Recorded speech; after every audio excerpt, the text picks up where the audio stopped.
So here's another example on optimization, and take some time to look at it, and we'll discuss the solution. So given the perimeter equals 200 meters, what equation can we set up for 200? Okay, the perimeter consists of 2x. This is the perimeter of the entire track. So it consists of these two lines, each side was x, and also these two half circles on either end. That really makes up a whole circle, doesn't it? So what is the circumference of the whole circle? 2 pi r. So the perimeter of this track consists of 2x plus 2 pi r, correct? That should be equal to 200. That's given. We're going to maximize the rectangular portion of this track. So we want to maximize area. But just tell me the area of the rectangular portion. Exactly. Basically, this is a rectangle. One side is x, one side is 2r, right? So the area is 2r times x. Any questions so far? This is the one we're going to write in one variable. This is the one we're going to differentiate, right? So we need to get rid of one of those variables. Which one would you like to get rid of? You really have a choice.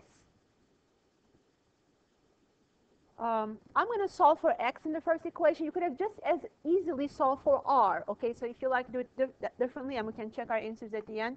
I'm going to take that first equation and solve for x. So 200 equals 2x plus 2 pi r. So 2x equals 200 minus 2 pi r. And what about x? Divide everything by 2, right? Can you tell me that in simple form?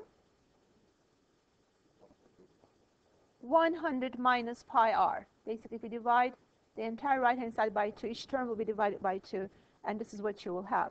Okay, now that we have our x, we can go back to area function and accomplish our job of getting it in one variable. Any questions so far? Okay, so 2rx. R is still there. Instead of x, I'm going to substitute 100 minus pi r. Okay, then what should I do? Distribute.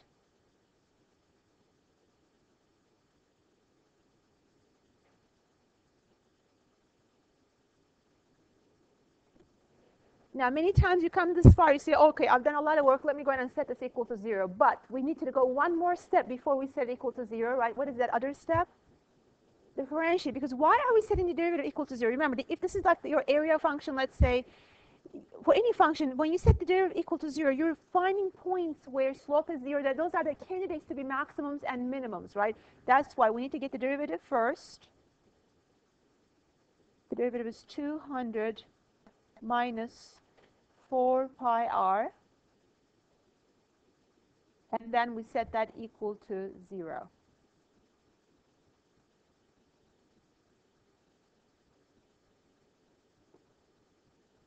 So if you solve that equation for r, you will get 200 over 4 pi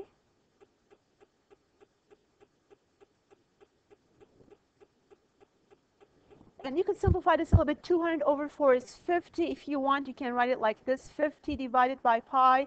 Or just as easily, you could have gotten a decimal answer. And what is 50 over pi as a decimal?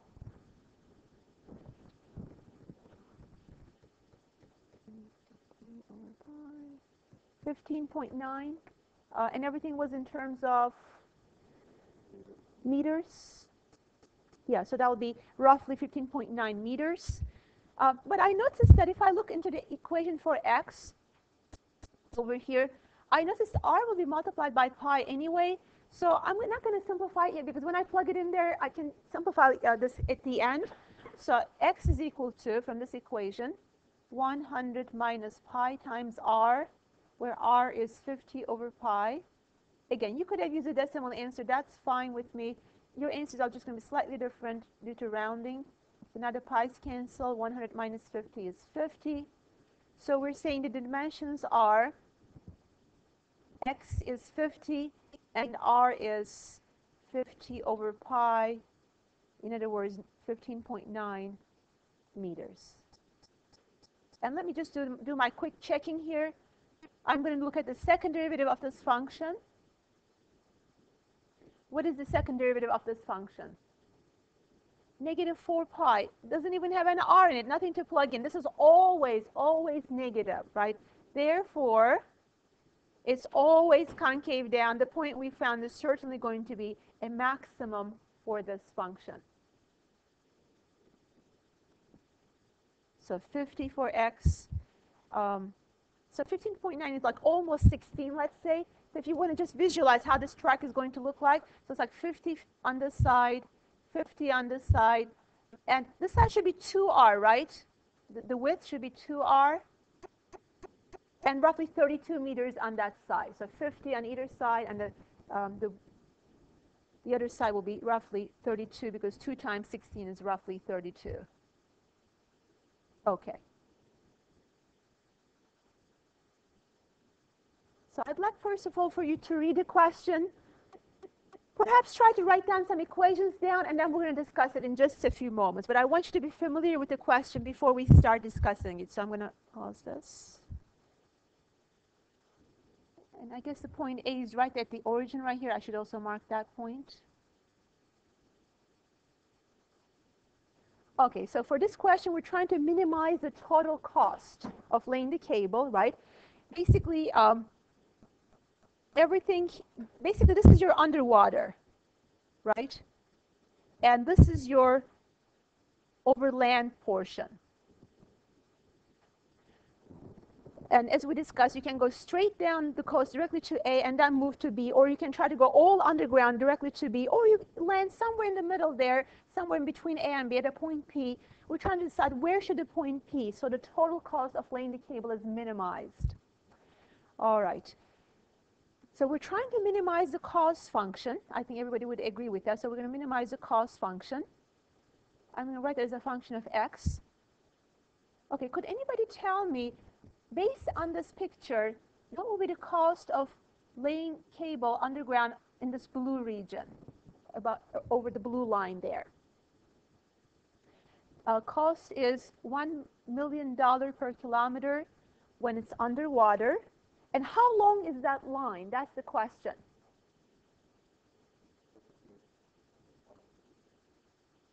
That's the hypotenuse of this triangle, right? So that's the square root of 5 squared plus x squared. In other words, 25 plus x squared. That is the length of that cable.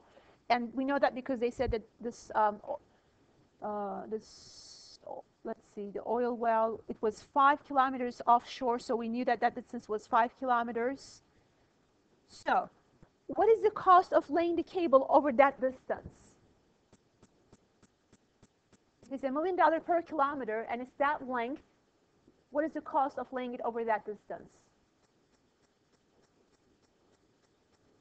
Exactly. However many kilometers this is, you multiply it by 1 million. That's your total cost of laying the cable in that, over that, under the ground and over the blue region. So 1 million times the square root of 25 plus x squared. Plus, then you're going to lay the cable over above land, so over here, the red region. And here I show you the length of that. Some questions, all they're going to tell you is they're going to tell, okay, this distance is 8 kilometers. So you decide that this distance will be x. Then what will be the remaining distance there, that the part that you go above the ground? That's 8 minus x. And what is the price of laying cable over that red line? 500,000. That's cheaper. So 500,000, I need a comma there, 500,000 times the distance in red, which is 8 minus x. The remaining way is going to be laid over the ground.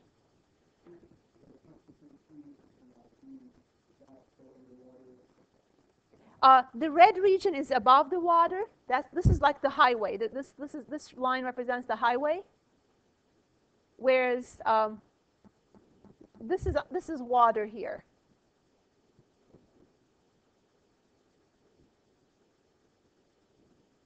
So laying over the blue line, you're laying under the water. So the blue line represents the water, and the red line represents over on the ground. Okay, do I need to replace anything here? I have the cost equation. Do I need to maximize, minimize? What do I need to do to this? You want the lowest possible cost, right? So you want to minimize the cost. Minimize the cost. Do I need to get rid of any variables here? Already I have only one variable, so that we're in good shape there. But you know, what I'm going to do here to simplify it a little bit, I'm going to factor out 500,000. That's going to make things a lot easier. And let's just say 500,000. I'm going to call it 500K for short. What is left inside? 2 times the square root of 25 plus x squared, and then plus, if you pull out 500,000 from the red terms, what do you get? Just 8 minus x. Okay, what should I be doing next?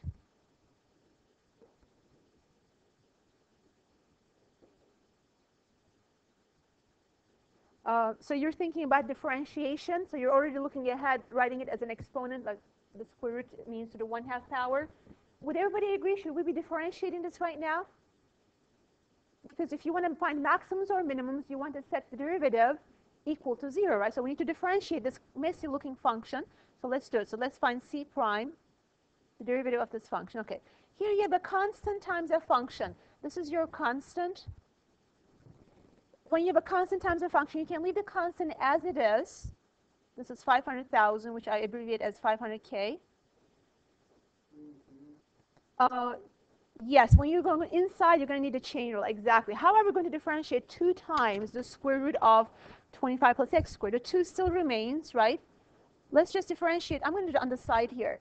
25 plus x squared to the 1/2 power. This is what we want to differentiate, right? So what should I be doing first to differentiate that? Bring the 1/2 down. Then raise it to which power? To negative 1/2 power, because we subtract 1, right? And then multiply everything, as Ryan suggested. He said, let's use a chain rule, right? We should multiply everything by what? The derivative of the inside, which is 2x. That takes care of this term, derivative of this term. Derivative of 8 is 0. What about derivative of negative x? Negative 1. So let's make sure we put that in there as well. So minus 1. And do you see cancellation about the 2's? Like this 2 and 1/2, we can get rid of them right away, right? And the negative 1/2 power, can I put it on the bottom? How can I put it on the bottom? As a square root, right? That's going to be on the bottom, a square root expression. So let's clean it up a little bit before we set it equal to 0. Let's try to clean it up.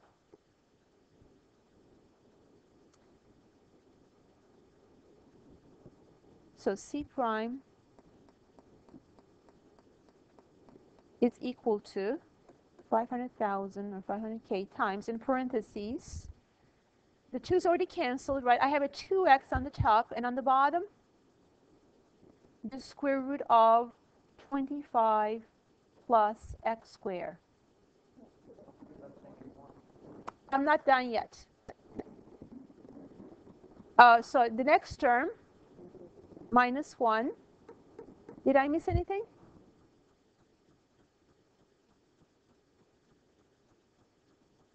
Any questions? Oh, you see, this term was only belonging to the first term, right? The negative 1 on the second part was independent of that. Minus 1 is just all by itself. So I just carried the minus 1 right down there. No, we cannot write it like that. No, the question is, can I write it like this? 2x minus 1 over the big square root? No, because this negative 1 did not have a square root on the bottom in the expression. I got to keep it just as it was. Okay. So now I'm ready to set it equal to 0. right away the 500,000 disappears, right? We're going to divide both sides by that. Done. We don't need to carry out that extra number all the way in the next few steps. So let me just write the cleaner equation then, the simpler equation.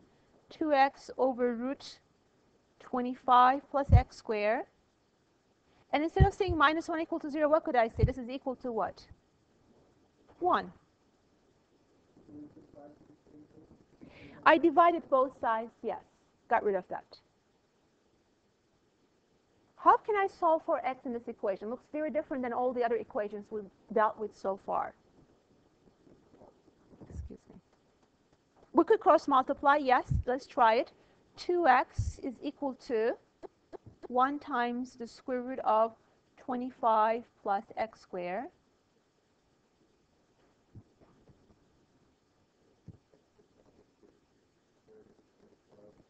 We can't do that. If you have root a times b, you can split it into root a times root b. But if there's a plus, you cannot simplify it, right? But how can you get rid of a square root in an equation? Square both sides. Exactly. Let's square both sides.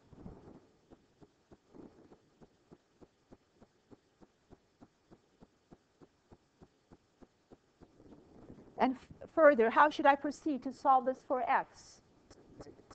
Subtract x squared. So now we have 3x squared is equal to 25.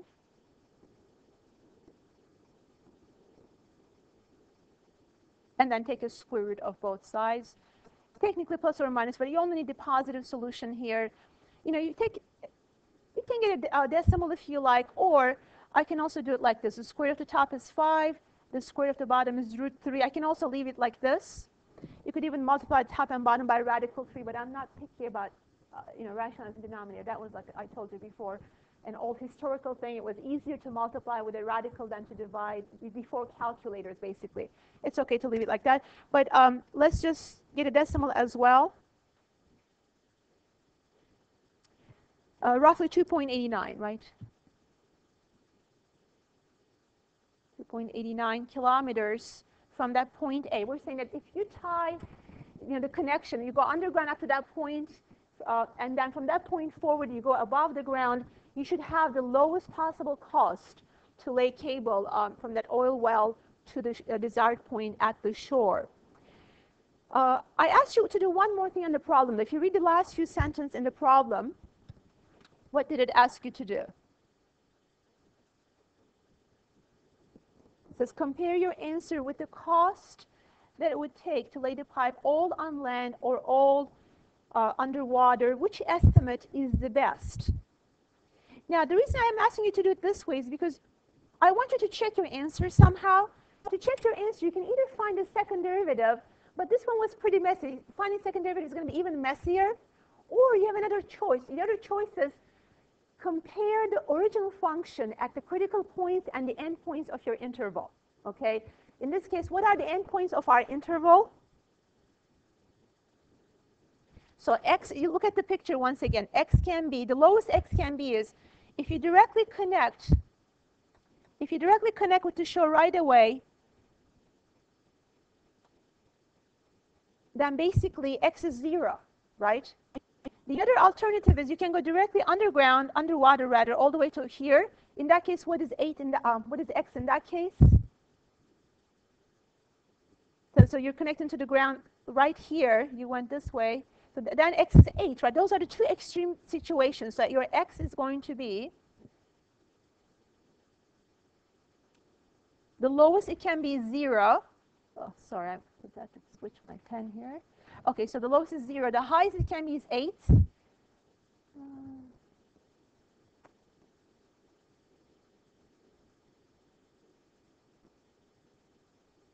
So the lowest x can be 0. The highest x can be is 8 kilometers.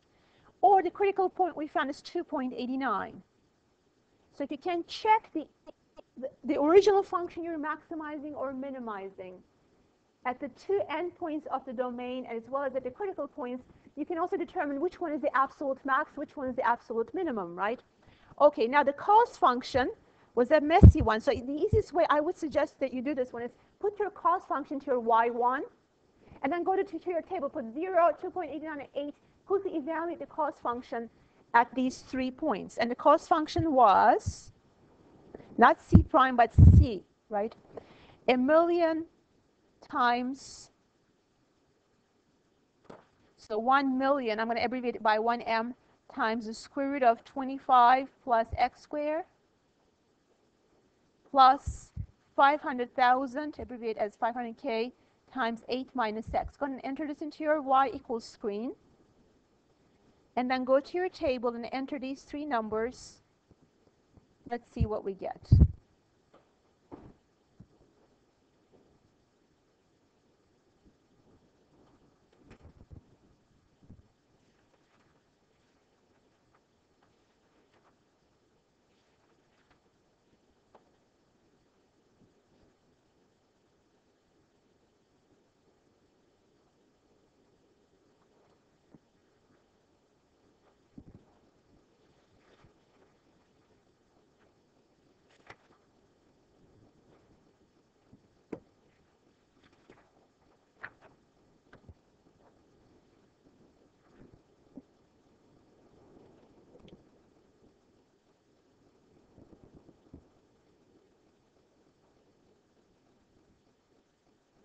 If you plug in a 0, what did you get?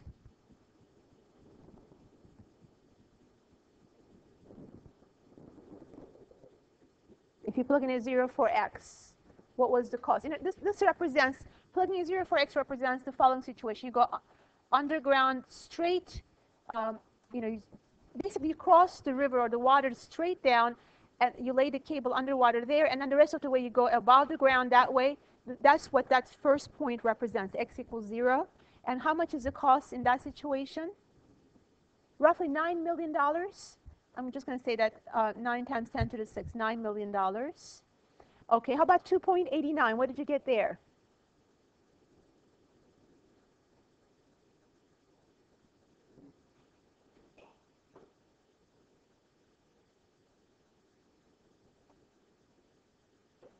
Again, if you enter this to your y1, it's the easiest way to do this. Of course, I abbreviated 1 million. You go ahead and put your entire million, you know, 500,000, put the whole number there, obviously. And anybody who got something that starts with an 8? Good, exactly. So that's $8.33 million, basically, times 10 to the 6, right? And the last one starts with a 9, I believe. $9.43 million. So which one is the absolute lowest point, absolute lowest cost for completing the job? This one right here, right? It saves you, you know, even from the other option, you know, almost like $670,000 cheaper if you use calculus to determine how far you should go on the land. Instead of going directly like this or directly like that, if you just decide where to connect the pipes and go some below the water and some above the ground, that seems to be the best possible scenario with the lowest cost.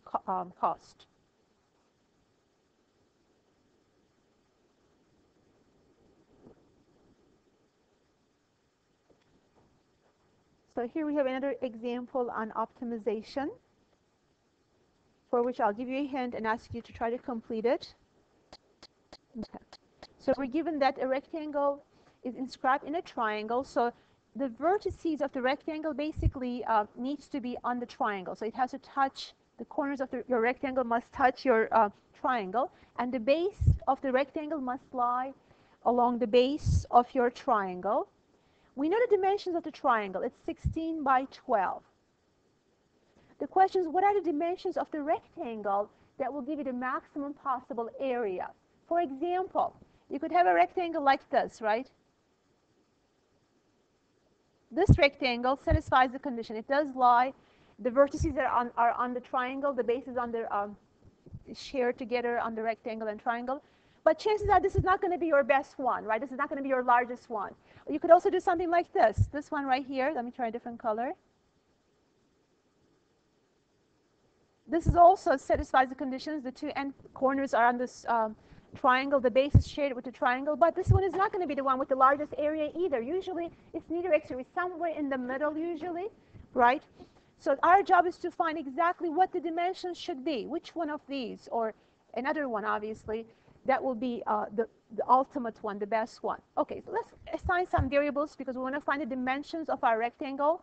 So let's assign some variables for the dimensions. Now to make the problem a little bit easier, I'm going to call the height of the rectangle y. And you can call the base of this rectangle x if you like, but I think it's a little bit easier if I call this side x, and then what would be the base of the rectangle with that observation? 16 minus 2x.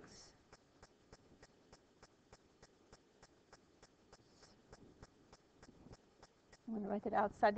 That is 16 minus 2x. So we're saying that the dimensions of the rectangle are 16 minus 2x by y. So when you find x and y, don't stop there. You got to come and find out what 16 minus 2x is, right? That will be the length of your rectangle. Does everybody agree with that? Okay. Now, how in the world could we somehow get x in terms of y? But before I mention that, you're trying to maximize the area, right? What is the area of this triangle? Base times height. The base is 16 minus 2x, and the height is y. Okay? So we have two variables. We need to write one in terms of the other. What kind of an equation do you think I could use here to write one in terms of the other?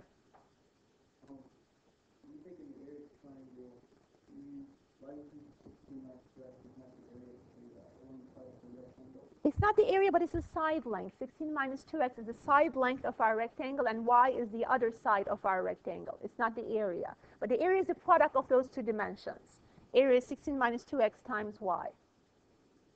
So my question is, what kind of an equation can I use here in order to write x in terms of y? Any thoughts?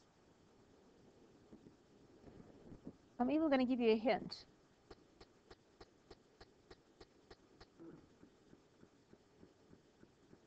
Well, I heard the correct answer suggested. Somebody said it.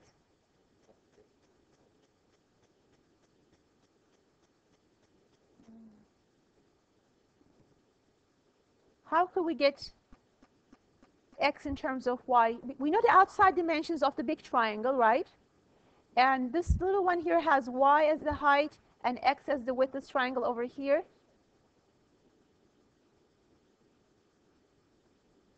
I heard similar triangles. I heard the ratio. Same idea there, right? We can use similar triangles. Which triangles are going to be similar? The big one on the outside, this one, with the little one on the inside, which is this one.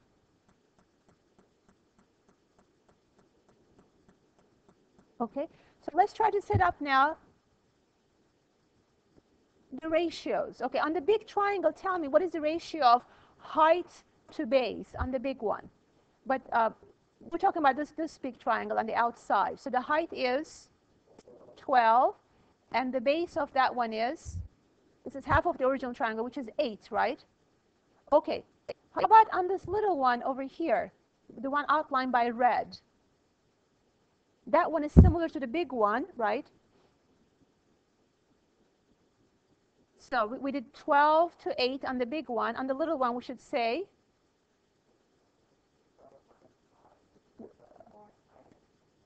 so many of you said y to x, because again, we had this one was 12 to 8, and this one is y to x. On the inside, it's y to x, basically. Okay, maybe I use another color to outline the two similar triangles. This is the outside one. That's the big triangle, right? On that one, the ratio of 12 to 8 equals, on the little one, the ratio of y to x. Right? So there we have an equation. From this point forward, I think you're going to be able to finish this question. So this is where I'm going to stop, and we'll come back to it later. All right, let's go ahead and complete this question.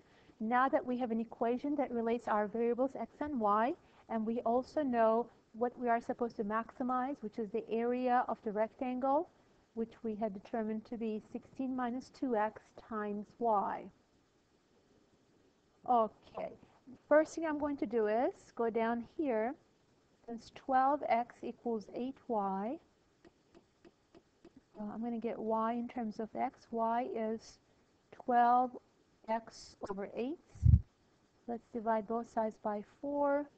So I get 3x over 2. So now I'm going to go back to the area equation and substitute that for y.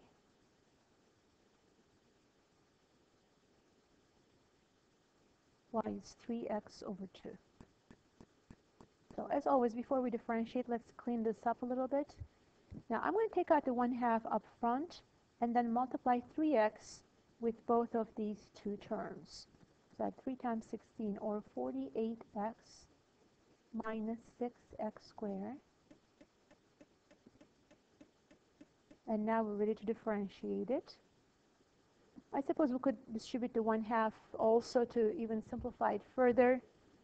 You could do either way, either differentiate at that level, or since both of these two terms are divisible by 2, we can also leave it as 24x minus 3x squared.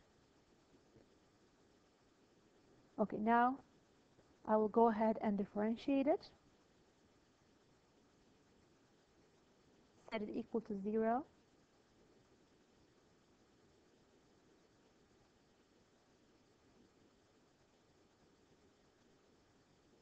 So x is equal to 4. And what about the units? Everything was in terms of inches. Now remember that x is not one of the sides of our rectangle. Our rectangle was 16 minus 2x on one side and y on the other side. So now that we have x, let's also find out what is 16 minus 2x, which will be 8 inches. So that's one side of the rectangle, and the other side, which is y, which based on this was 3x over 2. And since x is 8, it'll be 24. Let's see. I'm sorry, x was 4.